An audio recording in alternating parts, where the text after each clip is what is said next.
So, hello everybody, namaste, and welcome back to my YouTube channel Job and Scholar. I'm Dr. Kamika Chaudhary and I'm an assistant professor in a government PG college. इस channel पे मैं आप लोगों के लिए job related videos बनाती हूँ, उन्हीं वीडियोस को लेके आती हूँ। जॉब आपकी प्राइवेट हो सकती है, आपकी गवर्नमेंट जॉब हो सकती है, आपकी वर्क फ्रॉम होम अपॉर्चुनिटी हो सकती है, आपकी फ्रीलांसिंग अपॉर्चुनिटीज हो सकती है एंड सो ऑन। सो अगर आप लोग इस तरीके की वीडियो में इंटरेस्टेड है, you can subscribe to my channel. अब बात करते हैं आज की जॉब अपॉर्चुनिटी के बारे में। आज जो है गवर्नमेंट जॉब अपॉर्चुनिटी है जो कि आपकी 700 के करीब वैकेंसीज आई है in your department of personnel and training staff selection commission के द्वारा। ठीक है, तो क्या है ये? आपकी stenographer grade C and grade D examination का नोटिफिकेशन है। Grade C and grade D में आपका स्टेनोग्राफर की पोजीशंस आई हैं। ठीक है, तो क्या है यहाँ पे सिचुएशन स्टार्टिंग में बता देती हूँ कि अगर आप लोगों के पास स्टेनोग्राफर का अभी सर्टिफिकेट नहीं है या आपको स्टेनोग्राफर की ट्रेनिंग आप लोगों ने नहीं ली है, बट स्टिल आप लोग अप्लाई कर सकते हो। क्यों अप्लाई कर सकते हो? क्योंकि जब तक आपका स्टेनो का एग्जामिनेशन होगा आपके पास कम से कम 3 से 4 महीने का टाइम पीरियड होगा एंड उस टाइम पीरियड में आप लोग स्टेनोग्राफर की ट्रेनिंग ले सकते हो। दूसरी इंपॉर्टेंट बात है कि अगर आपको एक्चुअली में just after pursuing your 12th examination, ठीक है, आपने अभी 12th क्लास जो है वो पास की है, ठीक है, and you wanted to enter into certain kind of the government job that too from the SSC, तो this is one of the good opportunity. अभी स्टेनोग्राफर के किसी सर्टिफिकेशन की, किसी स्किल टेस्ट, अभी किसी सर्टिफिकेशन की जरूरत नहीं है, कोई स्किल टेस्ट अभी नहीं हो रहा है। ठीक है, so that is the important information. ये स्टेनोग्राफर देखते हैं आप लोगों को वीडियो स्किप नहीं कर देनी है, you need to see it if you actually desire a job. ठीक है, उसके बाद जो आपका एज क्राइटेरिया भी है ना, वो भी बहुत अच्छा खासा एज क्राइटेरिया, हम यही सारी इन्फॉर्मेशन यहाँ पे देखेंगे। सबसे पहले ऑनलाइन एप्लीकेशन सबमिट करना 24 ऑफ अप्रैल से स्टार्ट हुआ है। लास्ट डेट है आपका 15 मई 2026, तो 15 मई 2026 तक आप फॉर्म फिल कर देंगे। उसके बाद ये विंडो करेक्शन विंडो वगैरह है।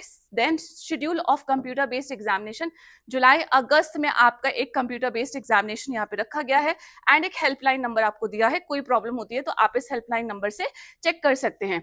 उसके बाद इंपॉर्टेंट इन्फॉर्मेशन है कि गवर्नमेंट जो है that is working towards the workforce balance, यानी कि जितने भी वुमेन कैंडिडेट हैं उन लोगों को क्या किया जाता है, they are encourage to apply. आप लोग जरूर अप्लाई कीजिएगा। अब जो ग्रुप सी की पोस्ट है वो group B non gazetted post है एंड जो स्टेनोग्राफर ग्रेड डी की पोस्ट है दैट इज योर, ये grade C and grade D है, that is your group C post. ठीक है, जो ग्रेड सी की पोस्ट है वो ग्रुप बी की पोस्ट है एंड जो ग्रेड डी की पोस्ट है that is your group C वाला पोस्ट। वैकेंसी क्या है? देयर आर अप्रोक्सीमेटली 731 वैकेंसी और इसमें लिखा है कि वैकेंसी आगे बढ़ भी सकती है। नेक्स्ट इंपॉर्टेंट इन्फॉर्मेशन है, ये पूरा रिजर्वेशन है आपका पीडब्ल्यूबीडी कैंडिडेट के लिए एंड इसको आप लोग चेक करेंगे। उसके बाद आपका क्या है, ये आपका फिर से पीडब्ल्यूबीडी कैंडिडेट का और डिटेल में यहाँ पे बताया हुआ है, ये सब आप चेक कर लेंगे। देन हमारे पास जो इंपॉर्टेंट इन्फॉर्मेशन है, बहुत लंबा ये पीडीएफ है 60-70 पेज का, तो it is important for us to see important points. ठीक है, नाउ नेशनैलिटी एंड सिटीजनशिप में you can be a citizen of India, Nepal, Bhutan and so on. ठीक है, जो किसी भी आपके एसएससी के फॉर्म को फिल करते हुए टाइम हम देखते हैं। Then after that age limit हमारे लिए इंपॉर्टेंट है। एज लिमिट में सबसे पहले है कि आपका the age for grade C is 18 से 30 ईयर्स। डेट किस, कौन सी डेट को चेक करेंगे? रेफरेंस डेट है 1/8/2026। नव ग्रेड डी के लिए 18 से 27 ईयर्स, रेफरेंस डेट अगेन वही है 1/8/2026। ठीक है, तो मैक्सिमम आप 30 ईयर्स के हो सकते हैं, मैक्सिमम आप 27 ईयर्स के हो सकते हैं। किस केस में? अगर आप अनरिजर्व कैटेगरी में आते हैं। बट अगर आप रिजर्व कैटेगरी में आते हैं तो आपकी एज +5 ईयर्स जा सकती है, यानी कि 35 ईयर्स तक भी जा सकती है।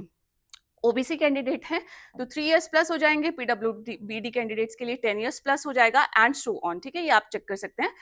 देन आफ्टर दैट हम देखेंगे इसमें नेक्स्ट इंपॉर्टेंट इन्फॉर्मेशन, थोड़ा सा मुझे स्क्रॉल अप करना पड़ेगा, देन ओनली हमारा जो इंपॉर्टेंट इन्फॉर्मेशन वाला पार्ट है वो यहाँ पे आ पाएगा। Process of certification, format of certificate, सब कुछ हमारे यहाँ पे दिया हुआ है। जब हम इसे स्क्रॉल अप करते जाएंगे तो हमें ये दिख जाएगा। अब जो इम्पोर्टेंट है, let us just keep on scrolling because बहुत सारा यहाँ पे क्या है, ईडब्ल्यूएस का प्रोविजन बताया है, compensatory time and so on. फिर से पीडब्ल्यूबीडी कैंडिडेट्स के बारे में ही इन्फॉर्मेशन है।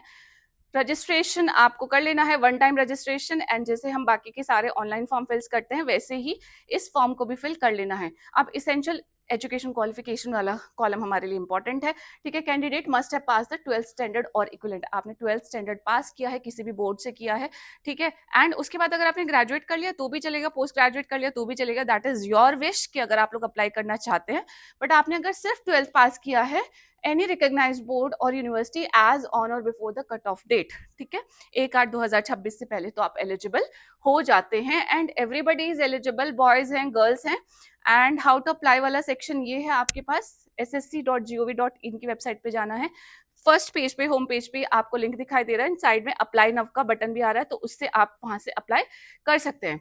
नेक्स्ट हम इसमें अप्लाई नाउ देखने के बाद देखेंगे ये कंप्यूटर बेस्ड टेस्ट, यानी कि स्कीम ऑफ एग्जामिनेशन क्या होने वाली है। तो स्कीम ऑफ एग्जामिनेशन में आपका जनरल इंटेलिजेंस एंड रीजनिंग आने वाला है, जनरल अवेयरनेस आने वाला है, इंग्लिश लैंग्वेज एंड कॉम्प्रिहेंशन आने वाला है, 50-50 100 क्वेश्चन, ठीक है। और थोड़ा सा स्क्रॉल अप करते हैं, बस इतना ही आएगा। ये 200 मार्क्स के 200 क्वेश्चंस हैं।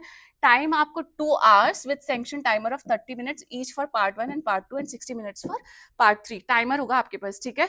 तो इतना इतना टाइम मिलेगा पार्ट 1 के लिए, पार्ट 2 के लिए एंड पार्ट 3 के लिए। उसी ड्यूरेशन में आपको ये क्या करना है, पेपर करना है।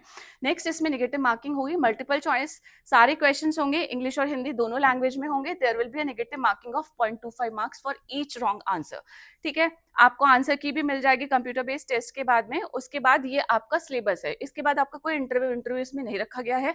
अगर आप इस टेस्ट को पास कर लेते हैं देन आप मेरिट लिस्ट में हाई आएंगे, तो आपके चांसेस यहाँ पे बन जाते हैं। उसके बाद है ये इंडिकेटिव सिलेबस, यानी कि और भी डिटेल में आपको सिलेबस बताया गया है। जनरल इंटेलिजेंस एंड रीजनिंग के ये सारे टॉपिक है, जनरल अवेयरनेस में ये सब पढ़ोगे आप, इंग्लिश लैंग्वेज कॉम्प्रिहेंशन में आपको वोकैबुलरी पे ध्यान देना है, ग्रामर सेंटेंसेस पे ध्यान देना है, स्ट्रक्चर, सिनोनिम्स, एंटोनिम्स।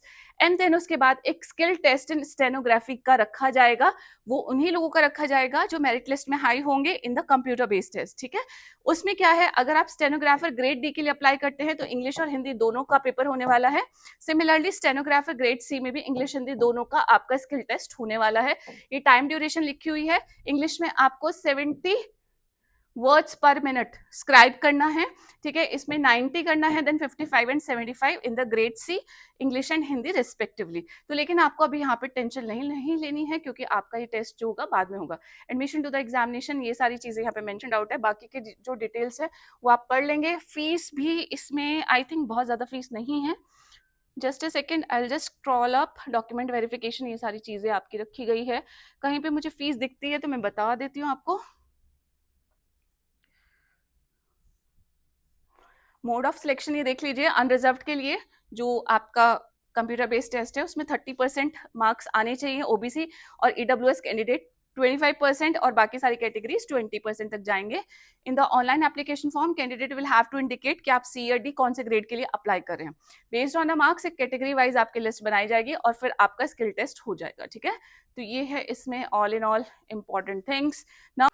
ये सारे सर्टिफिकेट आ गए हैं, फीस आप देख लेंगे, बहुत सारी फीस इसमें नहीं रखी गई है, अभी मुझे इसमें फीस नहीं मिल रहा है, ठीक है।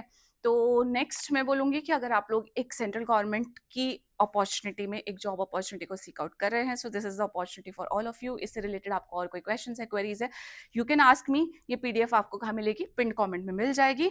सो this was about this, I will just now meet you in my next video. Till then just take care of yourself, अपना ध्यान रखिएगा। जय हिंद, नमस्ते, बाय, थैंक यू, बाय।